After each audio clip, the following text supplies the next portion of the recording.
Kaya saon nimo ang wealth kung wala na kay health. Bahalag wala pa kay wealth pero daghan kag health, eventually you will able to accumulate wealth.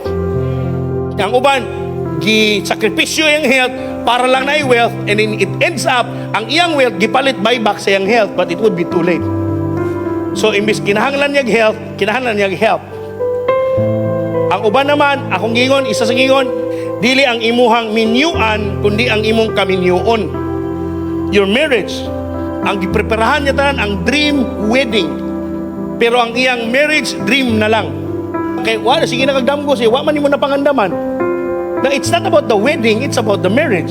Ang importante ang imong kaminyuon nimo, di lang imong minyuan mo na. Ngano imo ni minyuan kay siyempre imo nakita nimo nga kani mulungtad, mao ning tawo nga imuhang you will love for the rest of your life.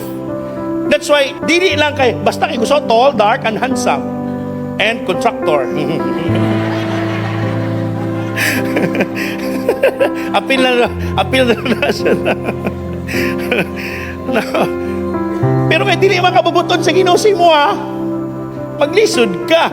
Yes, you get to marry on a wedding day. You get to have the dream guy in your wedding, but you lose the real.